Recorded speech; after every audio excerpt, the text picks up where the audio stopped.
आज आम्ही निघालो बुदरगडला, जो कोल्हापूरपासून 65 किलोमीटरवर आहे किल्ला आणि गारगोटी तालुक्यामध्ये. सगळे मिळून निघालो आम्ही, मम्मी पप्पा रोहन मावशी आत्या. तर व्हिडिओला आजपर्यंत बघा. बुदरगडला जाणार आहे, आदमापूरला जाणार आहे. तिथून सकाळी लवकर बाहेर पडलो आम्ही, रविवार आहे त्यामुळे गर्दी असणार. आदमापूरला पण गर्दी असणार. सौंदरगा करून अंबाजीवाडी करून मेतक करून घोडेश्वर करून वाघापूर करून आदमापूर करून बुदरगडला बुदरगड देवी आणि रिटर्न कोल्हापूर. आता पण वाघापूरला जाता येईल ना? नाही काय आज पाय दुखतात की नाही त्याबद्दल तिथं नवस बोललं जातं. ते जवळ आहे का तिथं? घोडेश्वर तिथनं पुढे साधं माधे म्हणून गाव लागतं तिकडनं. वर जावं लागतं. इकडे पण साताळे मादाळे इकडे पण आहे ना ज्योतिबाच्या इकडं. ते सरवण्याचे डॉक्टर आई वडील किंवा ते डॉक्टर कुठेही बाहेर जात असलं तर आपल्याला टेस्टला द्या, गाडीत द्यायची. कळंब्याच्या पुढं गेल्यावर थोडंसं टिपकुर्ली म्हणून गाव आहे, तिथंही फेमस बर्फी आहे. ओरिजिनल पूर्ण दुधापासून करतात, कुठलीच पावडर मिक्स न करता. एकदम मस्त टेस्ट असती. तिथं आम्ही थांबून थोडीशी घेतली बर्फी. टिपकुर्लीची प्रसिद्ध बर्फी आहे ही.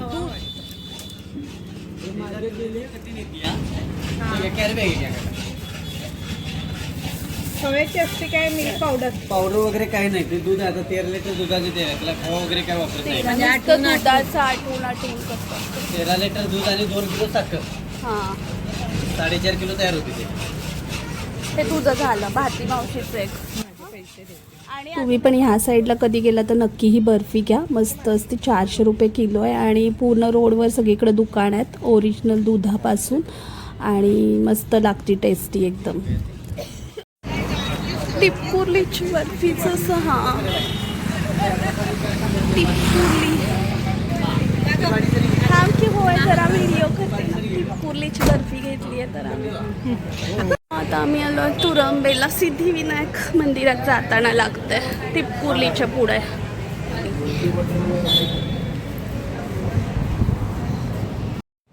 टिपकुर्लीपासून पुढं गेलं की एक गणपतीचं मंदिर लागतं तुरंबे म्हणून. इथं पण सगळे जाताना थांबूनच जातात या गणपतीला पुढं जाताना.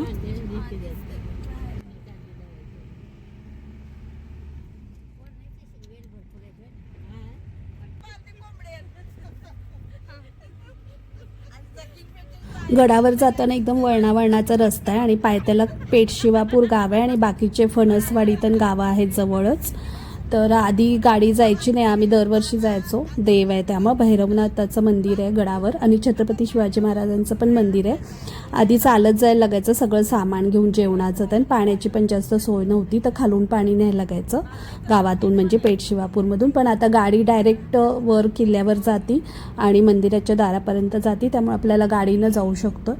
आता आम्ही पोचलो आहे देवळात, म्हणजे किल्ल्यावर. हा किल्ला शिलाहार राजा दुसरा भोज त्यांनी बांधलेला आहे आणि नंतर 1667 साली छत्रपती शिवाजी महाराजांनी पुनर्बांधणी केली आपल्या ताब्यात घेऊन आणि स्वराज्यामध्ये त्याला सामील करून घेतलं. इथं 2 तळे आहेत. आधी आम्ही देवळात जाणार आहे. भैरवनाथाचं मंदिर आहे आणि छान आहेत. पूर्वीचे सगळे अवशेष बघायला मिळतात आपल्याला गडावरचे. आता भरपूर बदल झाला आहे. मी लहान असल्यापासून जाते, तर माझं हे आवडतं ठिकाण आहे एकदम बुदरगड. आधी आम्ही भैरवनाथाचं दर्शन घेतो मंदिरात जाऊन. छान एकदम मंदिर, शांत आणि गार वारं असतं. पावसाळ्यात तर अजून छान. इथं फुलं असतात सगळीकडं फुललेले, तर सप्टेंबर ऑक्टोबरमध्ये छान वातावरण असतं.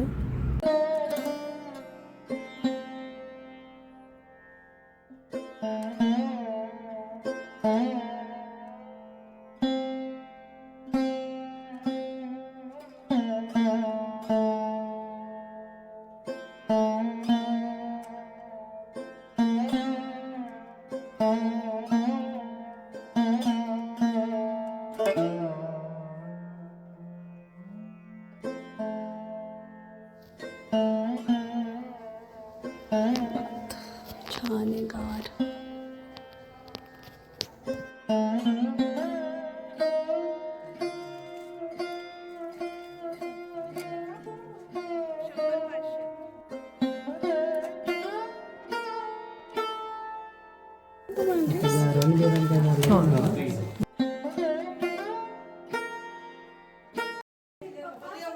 दर्शन घेऊन आम्ही बसलो बाहेर असं मंदिराच्या खोली आहे तिथं एकदम गार होतं. आम्ही इथं राहिलेलो पण आहे म्हणजे आधी यायचो राहायला खालून चालत सगळं सामान घेऊन यायचो आणि इथं वाघ पण दिसलेले आहेत आधी एकदम उंच गडावर आहे त्यामुळं आता थोडा वेळ बसणार आणि बाकीचं गड फिरणार आहे. थोडंसं ऊन जास्त आहे त्यामुळे थोडंसं फिरेल. इथं मागं चुलीची पण सोय आहे तर तिथं मुली आलेल्या तर ते जेवण बनवत होत्या तर तिथं पण फेरी मारली. आम्ही पण आधी चुलीवर असं सगळं सामान घेऊन यायचो मसाला तण आणि जेवण तिथं बनवलं जायचं.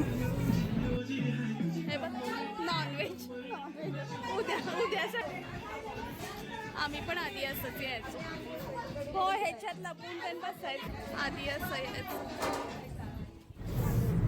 पूर्ण गडावर असे छोटे छोटे देव पण ठेवलेले आहेत म्हणजे इथं सापडलेले आहेत आणि गडाचे अवशेष पण आहेत पूर्वीचेच.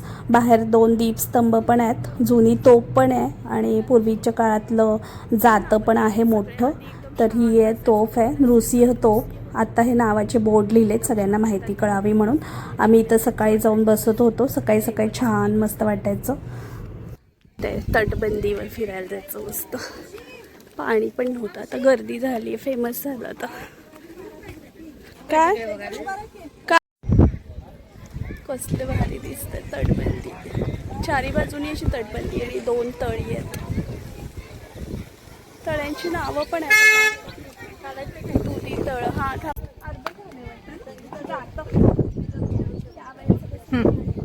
केवढे बायकांचे हे असेल एवढी मोठी जाते हलवायला. हो देवाचे असे पैंजण पण हो देव वारं तिथे थंडीच्या वेळ तर अजून पूर्ण तटबंदी होती सगळीकडे.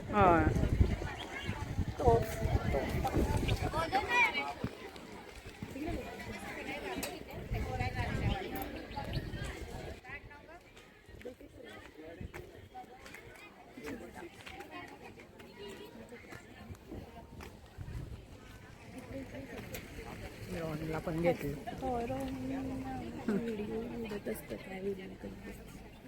पैसे मिळतात.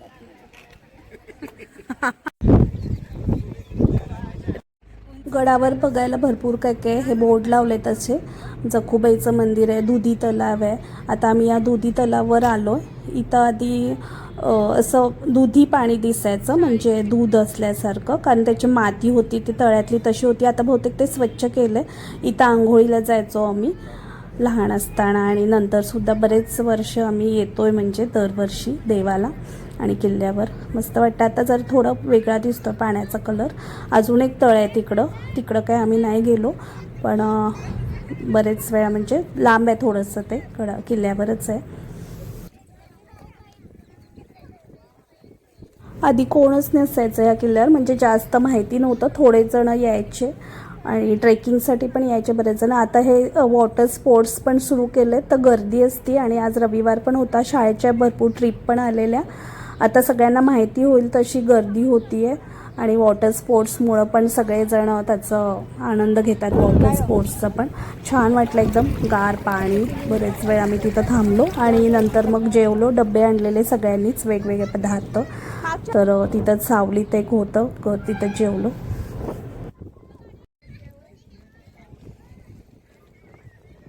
थोडे इथं फोटो काढले. आता जेवणार आहे आम्ही. बरेच काय डोसा बटाट्याची भाजी मेथीची भाजी बरेच पदार्थ होते सगळ्यांनी आणलेले. ह्या तलावाकडंच येताना छत्रपती शिवाजी महाराजांचं मंदिर आहे.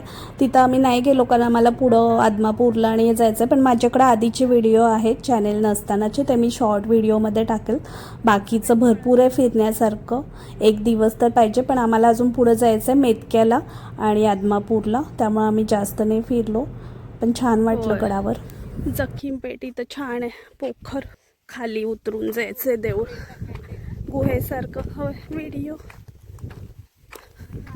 दुधी तलावापासून थोडं पुढं चालत गेल्यावर जखीमपेठ म्हणून एक गाव आहे. खाली उतरल्यावर तिथं जखूबाईचं मंदिर आहे. असं खाली तळ ह्याच्यात जायला लागतं आहे अंधारात. छान आहे. तिथं पण मूर्त्या आहेत पूर्वी सापडलेल्या ठेवलेत. अंधारात असं उतरून जायला लागतं आहे खाली. एकदम गार आहे खाली शांत.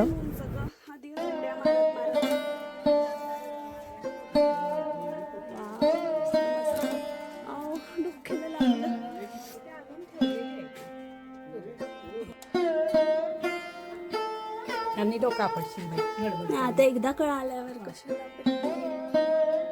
खूप मंदिर गेला. दिसतीस बाई.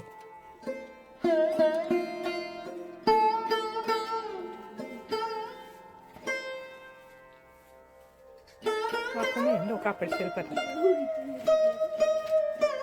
नमस्कार कर नमस्कार.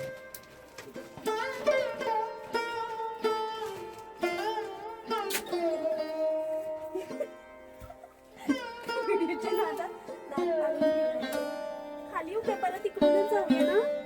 येणार आहे सोपं आहे गं. येतीस काय? थांब. डोकं आपटत नाही ना, नाही तुम्ही चढायचे आणि डोकं आपटायचं.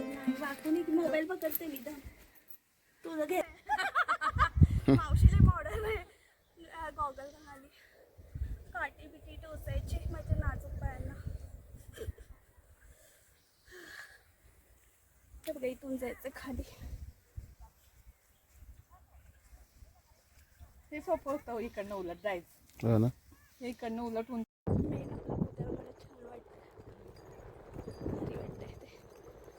आता आम्ही परत निघालो. बाकीचे जे आहेत व्हिडिओ ते मी शॉर्ट व्हिडिओमध्ये टाकेल. आता आम्हाला पुढे जायचं आहे आदमापूरला, बाळूमामांचं गाव, आणि मेतक्याला म्हणजेच त्यांचं जन्मस्थान, तिकडं जाणार आहे आम्ही.